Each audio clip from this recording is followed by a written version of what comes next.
Wonderland Smoke Shop carries all of your e-cig, hookah, and tobacco products, as well as an assortment of imported and fine cigars. There is also a vast selection of rigs, mods, and glass for the connoisseur in you. Wonderland is a great smoke shop for all of your needs. With great prices, great service, and family atmosphere. From special orders to new products, their honest and trustworthy staff will exceed all your expectations. Visit Wonderland Smoke Shop in Warwick, Rhode Island at 666 East Ave. Don't forget to follow them on Facebook and tell them 13 Folds sent you. Welcome back to 13 Folds Live with Mike Petrone, special guest from Northeast Alternatives, and Patronus, my co-host, the lovely Steph Viva.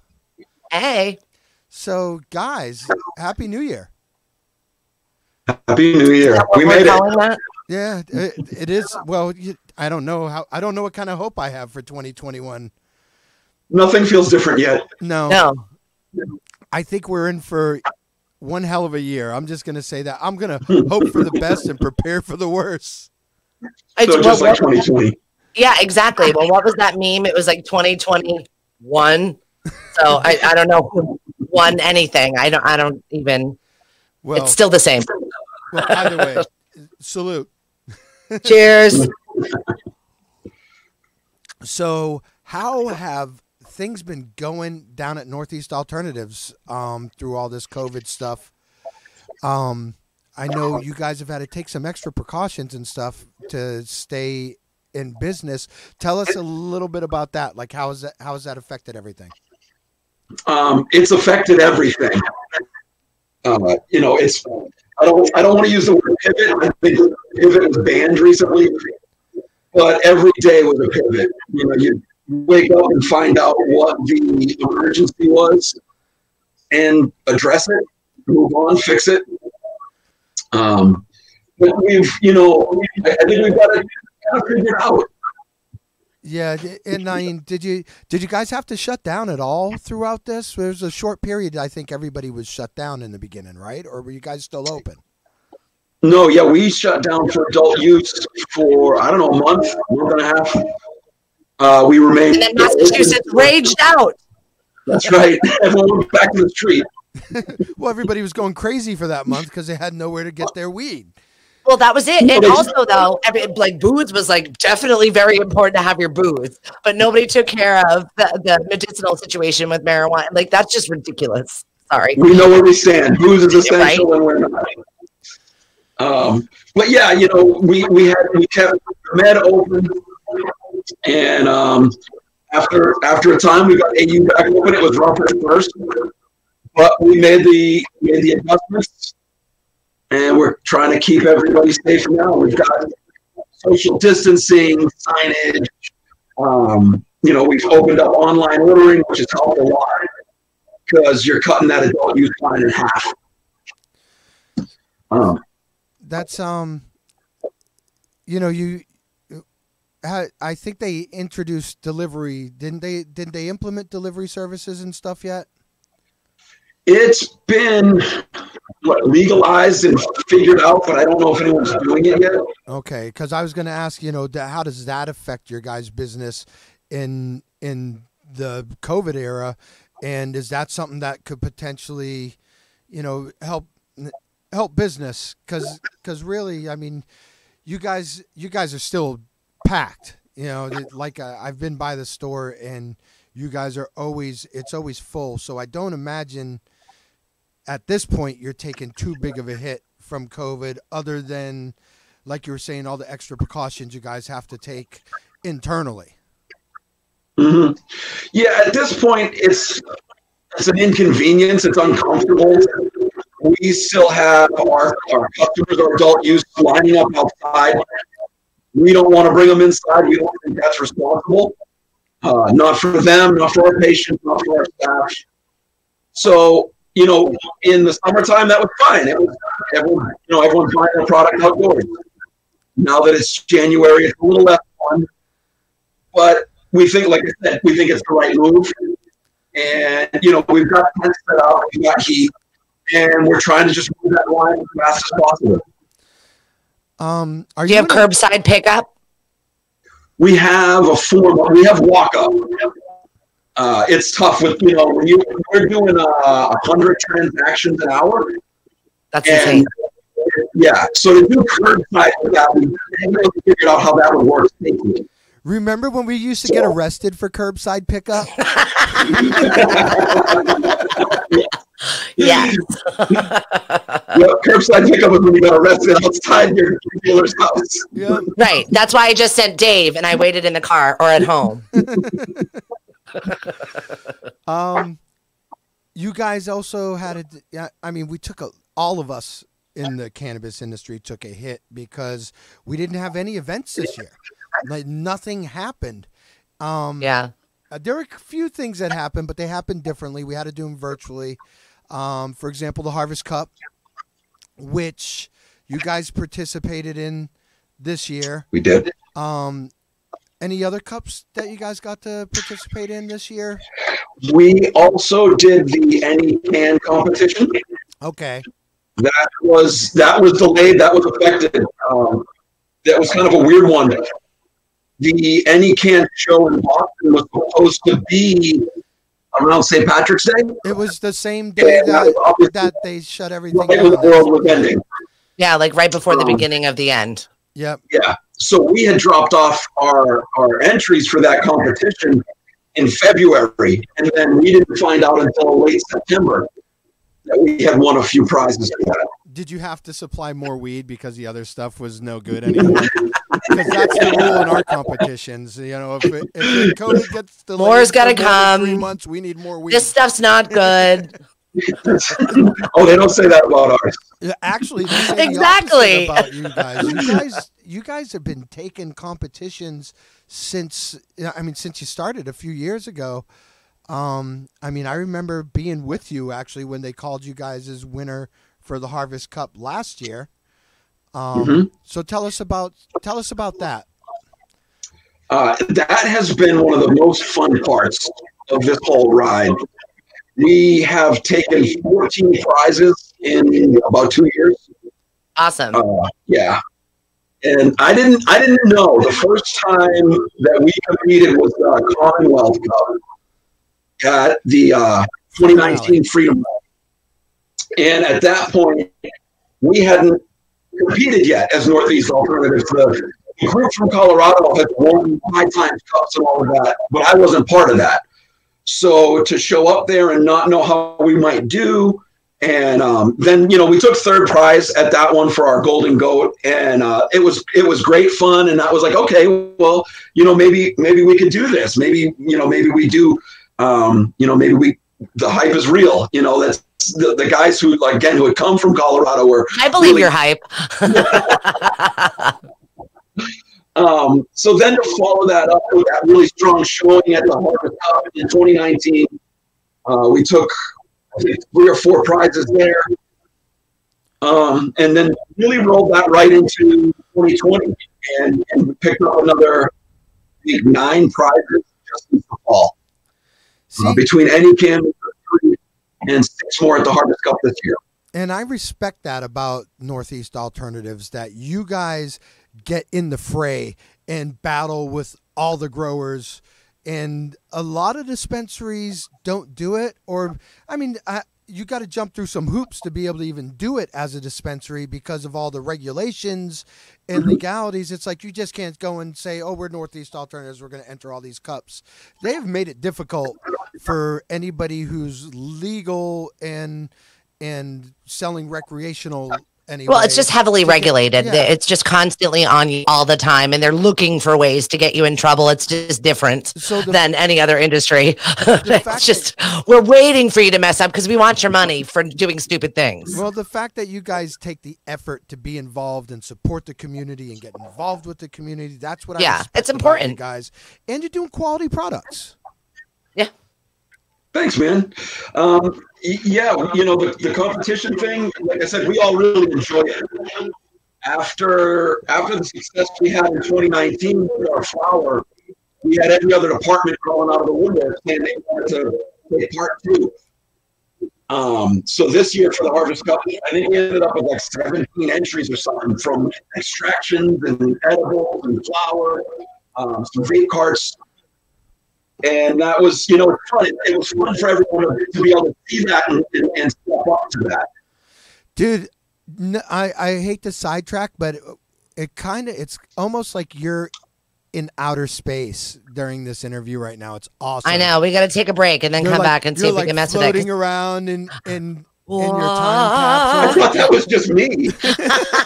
All right, listen, we're gonna play some more music. You're listening to 13 Folds Radio on lemonadio.com. We have special guest Mike Petrone, straight from Northeast Alternatives. Woo woo. Mikey, tell us all the good stuff that you got going on over at Northeast Alternatives. Sure. I'd love to, actually. That's the really fun stuff. That's the stuff that we all love doing. We don't have any hard time getting volunteers. That's why I love it, because we do tons of volunteer stuff at Lemonadio, and I know you guys do a lot of community outreach and do important work. And I mean, you've got some funds to do some cool projects in the community. So what are some of the things that you're working on? Well, so like everything else, COVID really disrupted a lot of stuff for us in 2020. In 2019, we were a lot more local, community-based. Literally right out in front of our front door, we would clean the stretch of highway we were on, and we were doing stuff with, veterans, the VA, an animal shelter, all kinds of stuff. And again, with COVID, that really slowed a lot of that. So we had to look elsewhere. This year, we've really partnered up real strongly with a group called the Last Prisoner Project. Okay. Their mission is to free people that have been arrested for nonviolent cannabis crimes, get them services and help them reacclimate once they're back out, expunging records, all that kind of stuff. That's something that, from day one, we've all felt really strongly about. Yeah. And, and they built such a fantastic infrastructure. They've got really great names. I mean, they're a national movement. And so they've been really great for us to kind of step in and start doing some work with them and really on their platform using their infrastructure. Well, that seems like a natural fit anyway for you guys. I mean, because it's just kind of incredible to me, the amount of time that some people are doing for stupid petty drug crimes. And like, now that it's, not even the same situation a year later, it's incredible that people are still allowed to be in jail because of stupid things. It's insane. There are over 40,000 people in this country. I remember this was a few years ago. I saw a statistic. If you were at any place where an American citizen was behind bars and you had to guess what they were in there for, statistically, your best bet was to guess cannabis. This is insane to me. Simple marijuana possession. That's ridiculous. Yeah, I agree. Yeah, simple possession, a dime bag, a quarter ounce is enough for life sentences, 90 years for people. That's insane. People don't even live 90 years. I'm gonna. I ain't making it. I'm gonna go another 90. So when you guys are sponsoring these type of organizations, are you teaching them? Are you working with them just funds, or are you guys getting involved with them and doing educational stuff as well? A little bit of everything. And the great thing about the Last Prisoner Project is they have so much to choose from. And I have to give a shout out to the entire cannabis industry here in Massachusetts, because we all get together on these things. The first time that we did anything with the Last Prisoner Project was actually also in conjunction with Green Thumb Industries, GTI. They have, I think, some stores out in Western Mass, and they've got products all over the place. And so we worked with them, I believe it was in September, for the entire month. If any purchase that you made at our store that was a GTI product, they kicked in and we kicked in matching funds. And we ended up raising $6,000 or $7,000 or something for the Last Prisoner Project that month. That's awesome. And then in October, we launched another campaign it's still ongoing now. Kind of like at the supermarket when you're checking out and they say, do you want to donate $1 to, the local food pantry? We do that now with the Last Prisoner Project. And you can just add $1 or $4.20 onto your order, and 100% of that. Yeah, right? 100% of that goes back to the Last Prisoner Project. Nice. And then just last month, we rolled out for the holidays and really hopefully beyond, they had a letter writing campaign.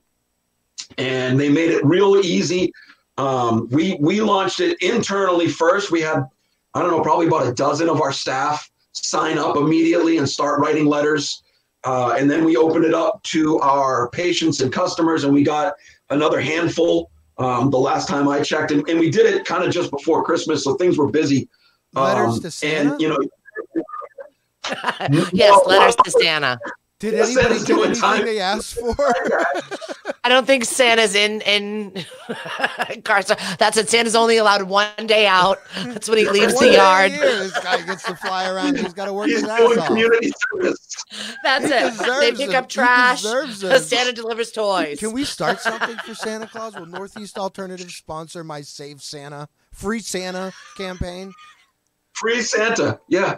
It's an injustice. You know, I don't want to make a joke. Come on. The children. I digress. I'm sorry. If anyone wants, next time you come down to the store, just ask, and we'll give you an envelope. It's got an addressed stamped envelope. You'll get a pen. You'll get the name and the bio of someone that's doing time in America. I like that. It's a pen pal. Sorry, that's awful. So you're pretty much sponsoring elves. Would you? Okay. You're all mixed up. I don't understand this thing you guys are doing. What does this have to do with You're writing Christmas? letters to prisoners that are in there incarcerated for Santa. drug-related things. I thought when you said you were going to give them an envelope, it was like a North Pole self-addressed. You just put your list in there. Pick which elf you want. Can you stop having kids, please? Louisiana State Penitentiary. I'm not even high. That's the problem. That's the problem. You guys need to sponsor this show a little bit better. You throw us some green to our secret headquarters.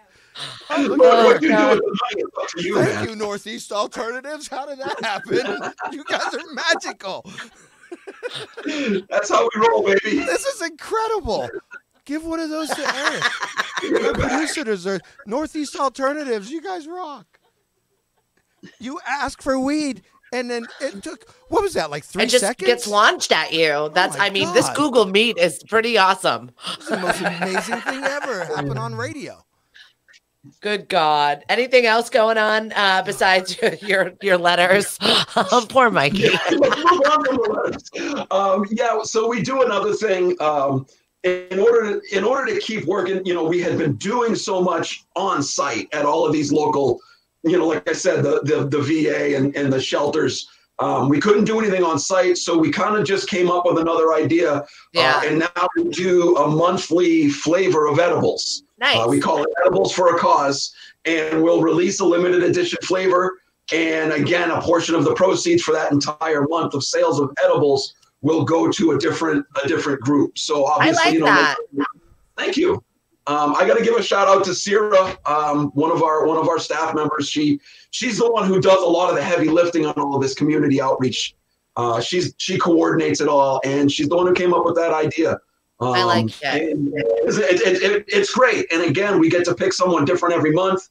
So in November we do the VA.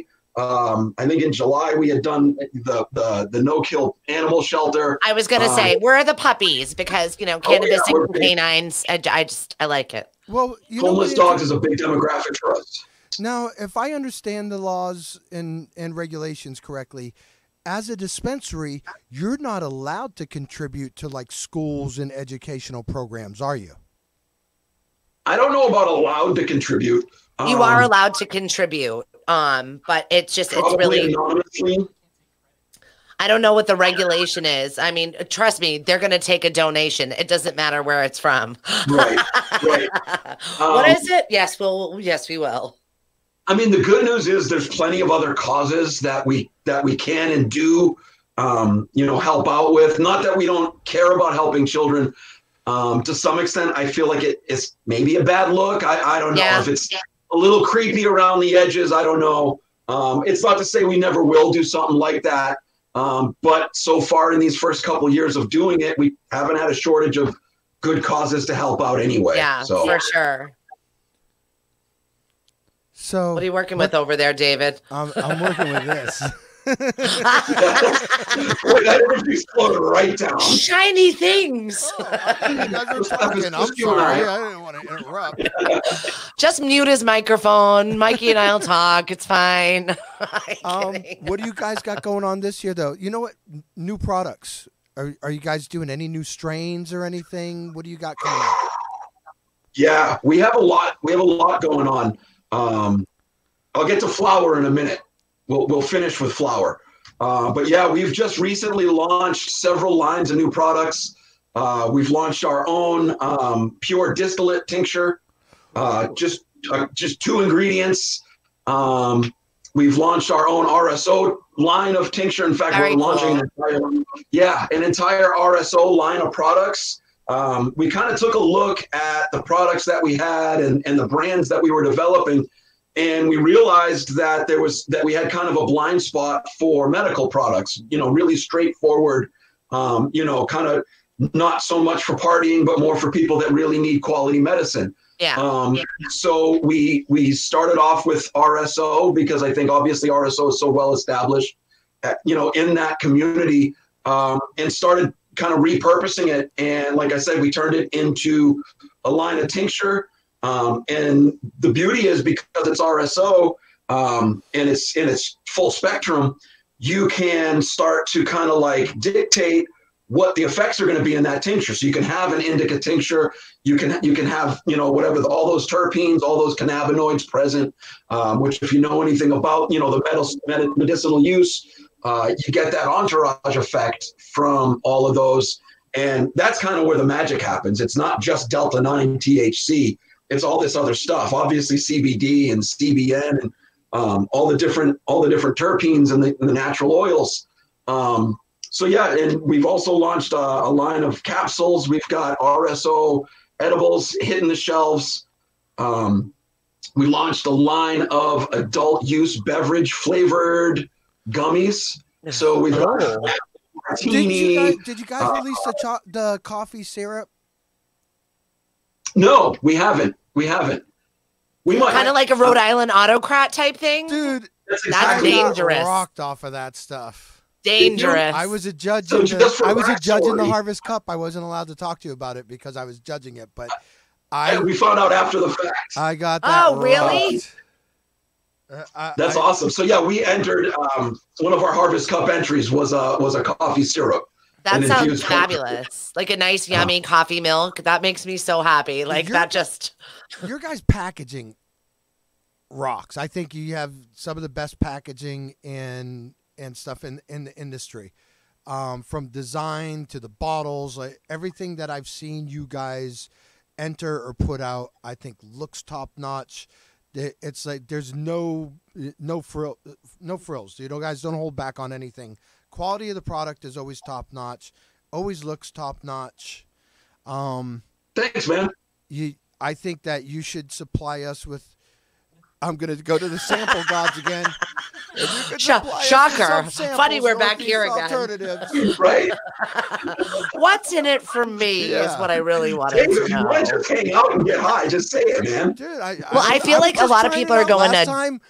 Joints fell out I feel like a lot of people are going to drinks and also distillates and stuff like that, especially for me. Like I don't want to put anything into my lungs anymore because it's COVID. And I was like, is that a weed cough? Is that a regular cough? What kind of phlegm is that? Like, where am I? So I get nervous. And then for me, I have a hard time with any of the vapes and stuff like that. It's not, it's not good for my lungs. And I'm finding myself gravitating more towards distillates and like learning proper dosing and how to do, you know what I mean? Like it's such a bad pseudoscience for me to, and my husband's like, oh my God, that's way too much. And I'm like, I've been at this a while. I got it. Did you notice how Mike had to wipe away a tear when he was talking about RSOs? What was that? I said, did you notice how Mike had to kind of wipe away a tear when he started talking about RSO? I get choked up. Right. I get choked. It's all those terpenes, man. It's amazing. Terpenes. Yes.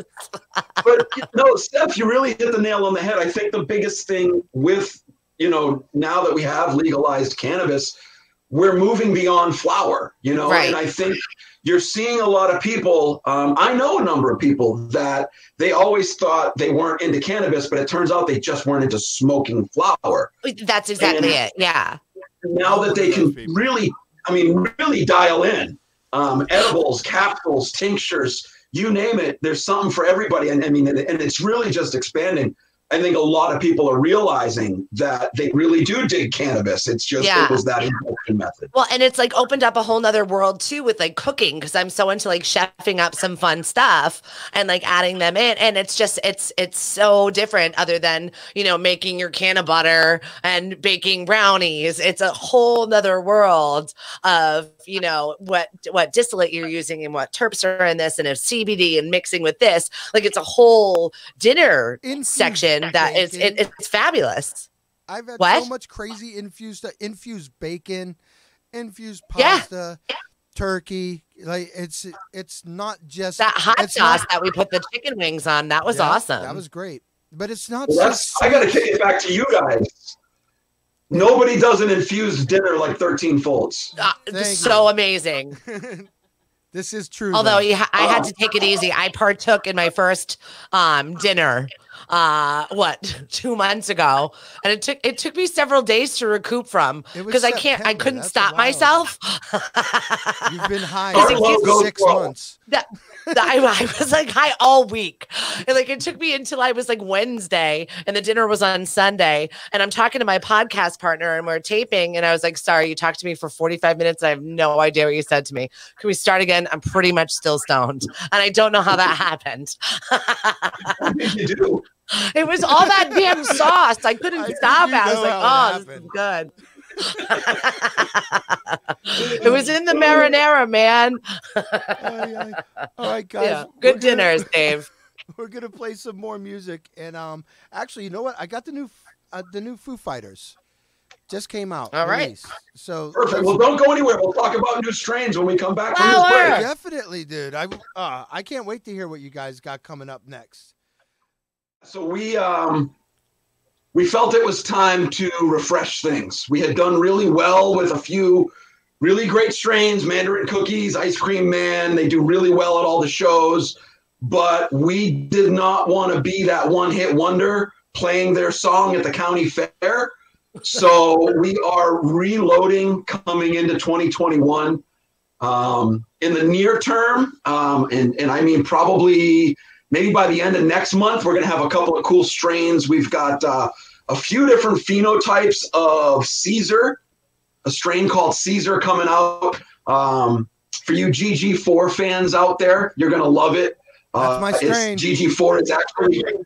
It's one of the parent strains. So Caesar is a cross of GG4 X triple OG. All right, I want to review it on there. We should be able to review that. Gods. We can make that happen. We're the Northeast Alternative Gods.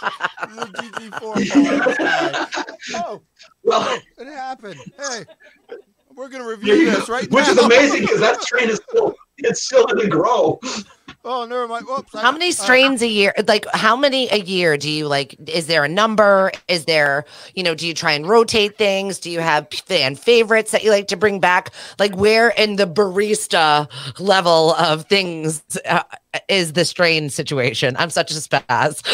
No, are you kidding me, Steph? You're asking great questions. Thank you. Unlike Dave. We've done a lot of different things. When we first started, we were experimenting with a lot more strains, and over time, some strains, maybe they didn't grow well, or they didn't yield well, or they didn't test well, or they didn't sell well. So we've really narrowed down. We've probably got, I don't know, 12 to 15 real regular strains in our rotation. When we started winning awards, obviously, we've got probably, I think, 5 or 6 strains that we've won awards with, and obviously people want those. Anytime Mandarin Cookies hits the sales floor, it's gone, before the menu even refreshes. Same with Ice Cream Man. So we put those into regular rotation, and then, here and there we'll supplement with, some other things, but we've got it pretty well dialed in at this point. Do you find yourself like, do you have a certain like level of the business that is like the craft beer? Like you guys go craft this cool thing, or, you know, I don't know how it exactly works in the cannabis industry, but I assume it's kind of like that, where you're, you know, trying this and growing different things and seeing what the better of this is and melding it with something else. Do you put research into that, or do you let other places do that for you and you kind of pick and choose the ones you want to ride with?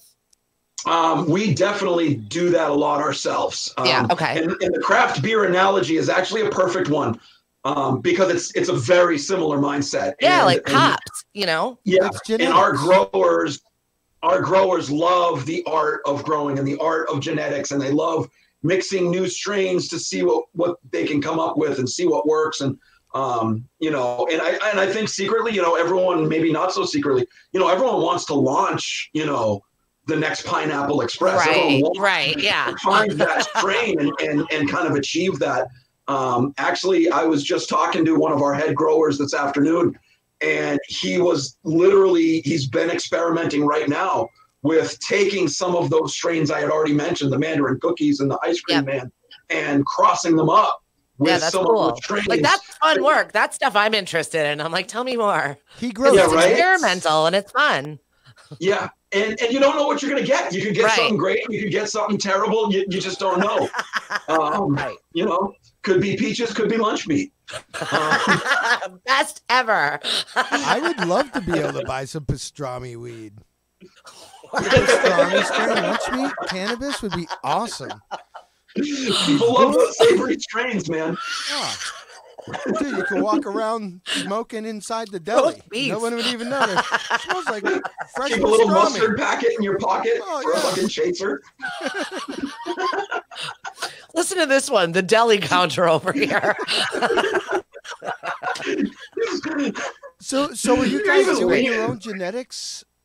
Are you guys experimenting with your own genetics pretty much? Yeah, we do.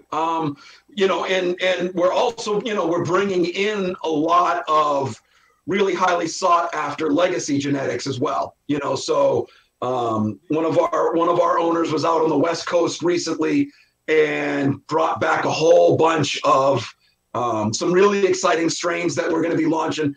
You're probably going to be end of the year, maybe September, October, before they hit the sales floor.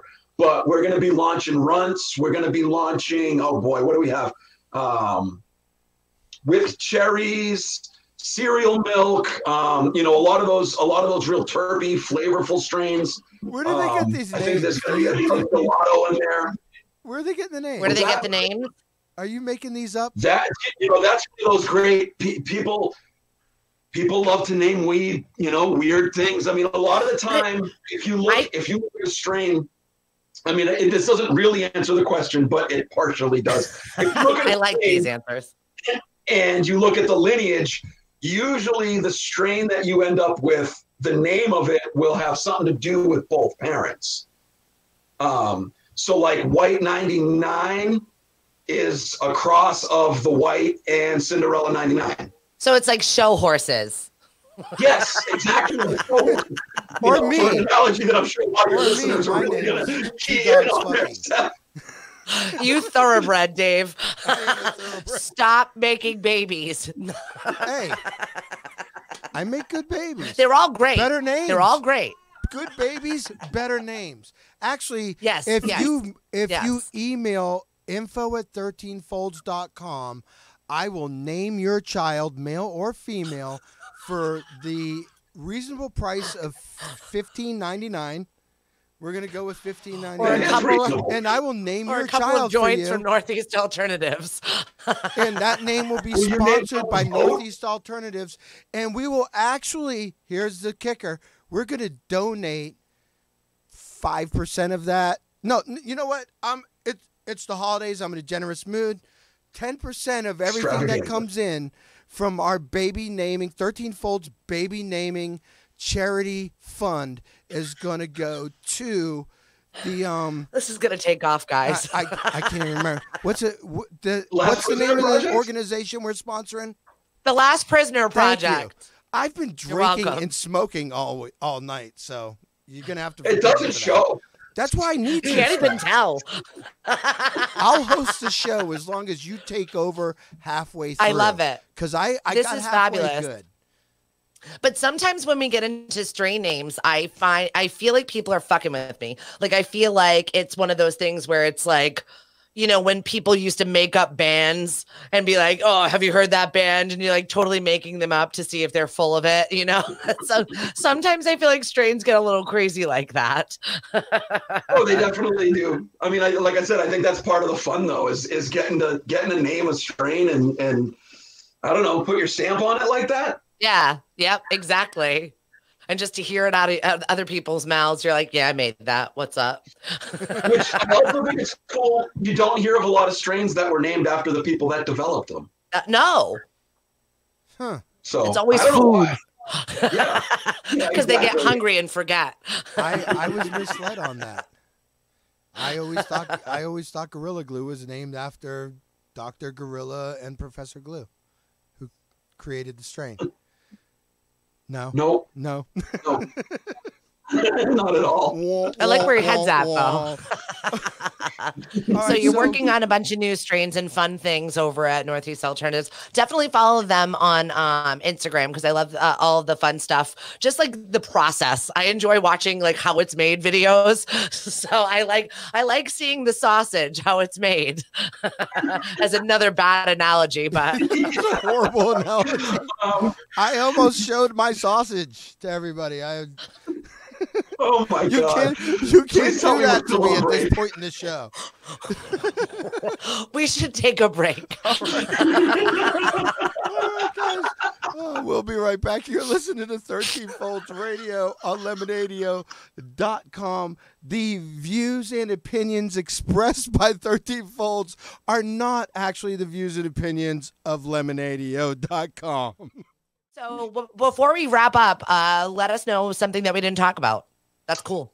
One thing I always love to talk about is something that people ask us about all the time, and that is how can they get into the industry? Definitely. Obviously, everybody wants to work in cannabis. You know, a lot of people have experience in cannabis, if you know what I mean. That's weird. Right? And I like talking about it because it's actually really hopeful. It's a fun thing to talk about. And what I really always love to tell people is it's not too late. Things are still just at the beginning. We've only got 40 or 50 dispensaries in the state. We're going to have way more than that. Like this thing is, the industry hasn't even begun to grow yet. I love going on to places that are professional like LinkedIn, and there are dispensaries looking for professional people to do a lot of professional jobs, and I appreciate it. But there are so many different avenues you can go with working with a dispensary. So what are like some of the jobs that you guys are looking for in particular? Well, first things first, it seems like 9 out of 10 people that you meet in the industry, everyone starts as a bud tender. Yeah. You could be a brain surgeon, and you're going to start as a bud tender, and then they'll find the place where you put a brain surgeon in a cannabis company. All right, then. Which it's actually a great thing. One thing, you know, I started at Northeast Alternatives as a bud tender. I had this whole marketing background, and like everyone else, you kind of start off as a bud tender, but there's the whole language that you have to learn. There's, you know, all the HIPAA stuff. The best way to really learn the industry is go on. I just was saying, I was having this conversation with my husband as far as like being in the service industry. And I think everybody should begin. And that's kind of what I call a bud tender, is because you're in the service industry. You're talking to people, you're helping them find something that they're looking for that they might not know that they're looking for. And it's just like being a waiter or a waitress, and you're learning from the bottom up how things work. And it makes you a better person. It makes you have better communication skills. It makes you learn the industry better. I just think that everybody should do some form of service as a first job, just because that's what I like with the bud tender. I think that is a good place for you to start. Well, Shut it also up, has Dave. a lot of He's been tending to too many buds. He can't focus.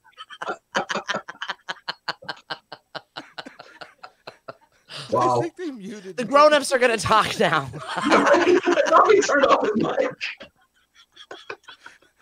I'm pretty sure they muted It's like me. having a bobblehead when you're driving. It's like having a child in the back seat. without restraints. No seatbelts. It's 1970s over there.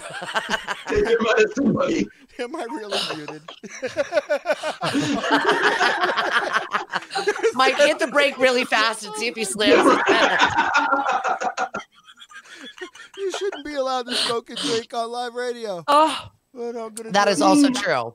There are several regulations against it. But we're not governed by the FCC, so we're good here. No, and there's a 21 plus app, right? There you go.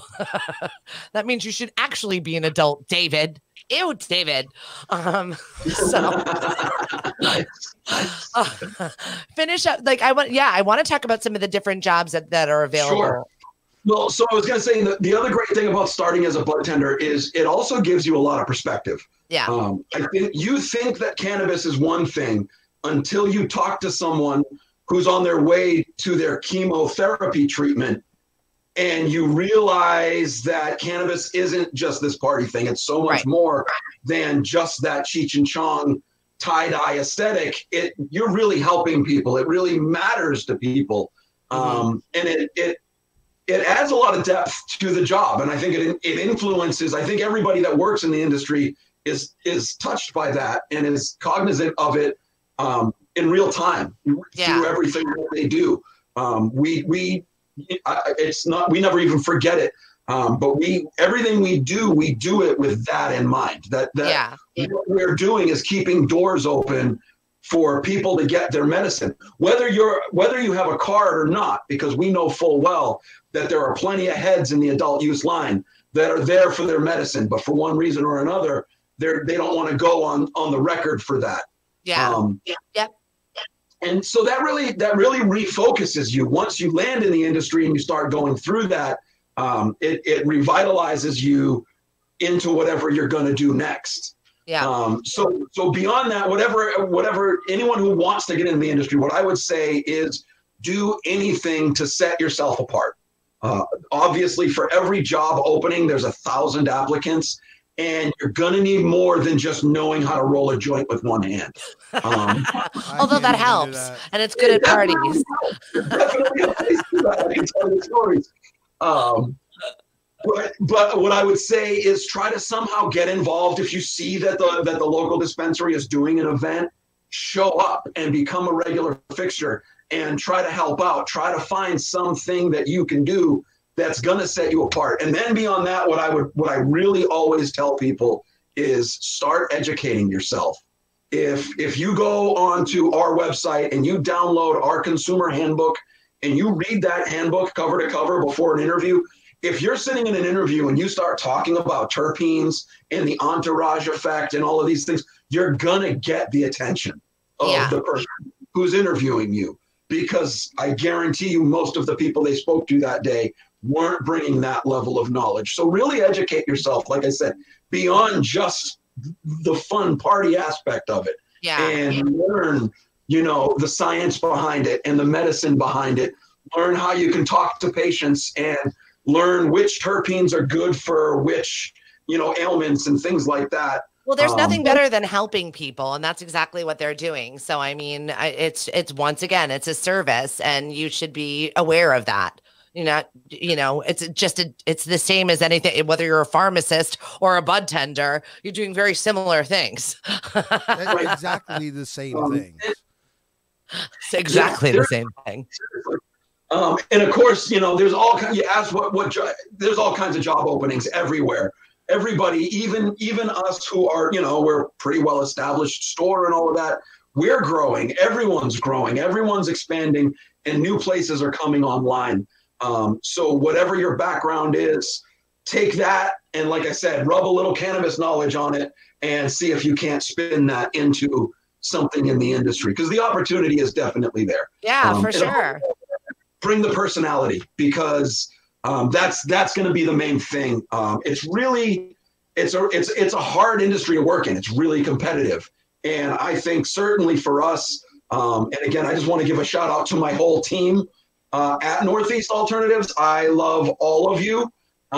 That's the name of the game. We work together. We trust one another. We push one another. There's no better feeling than being able to turn your back on everyone else and focus on your job. Yeah. And know that when you turn around, the baton's going to be there for you. It's a good team atmosphere. So that's pretty amazing. So look, where can people find jobs? You can always find us on Indeed. Just do a search on Indeed.com under Northeast Alternatives.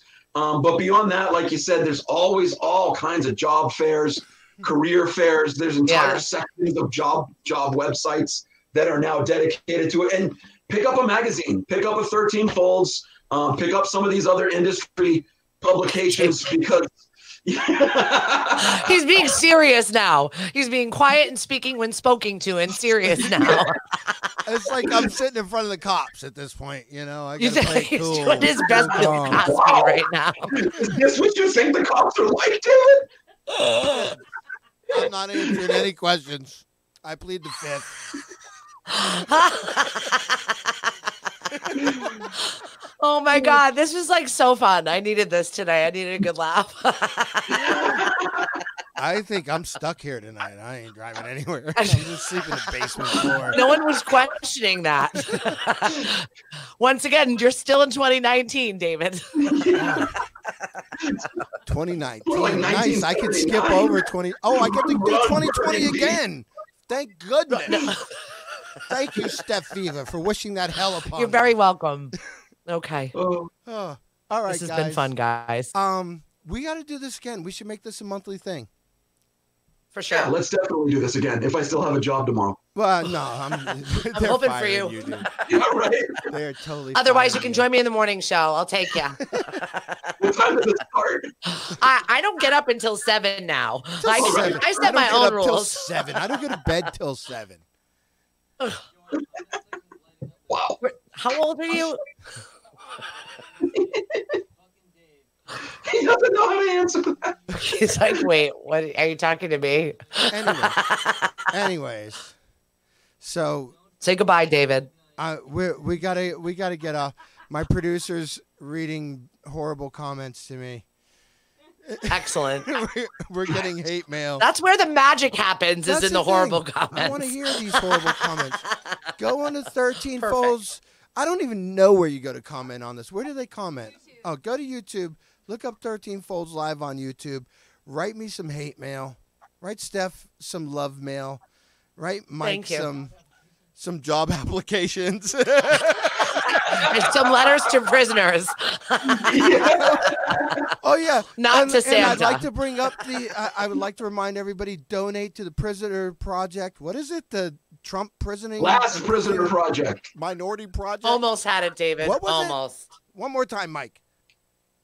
Last Prisoner Project. Please do check them out, despite what David is saying. I will name your baby for $15.99. Donate 10% to the Last Prisoner Project through Northeast Alternatives, of course, because we stay true to our homies, sponsors, our sponsors and homies, Hauncers. The ones we had. It's half homie, half sponsor, or.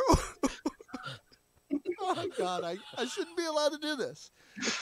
I agree. You agree, don't you? Agreed. It's unanimous. I know. Thank you guys very much for 13 Folds Radio, Lemonade and Northeast Alternatives. We will talk to you next time. Oh, we got music. Thanks for having me, guys. I'm going to play music for you guys. Here it is. It's Mind identifying what you are. Lemonade.com.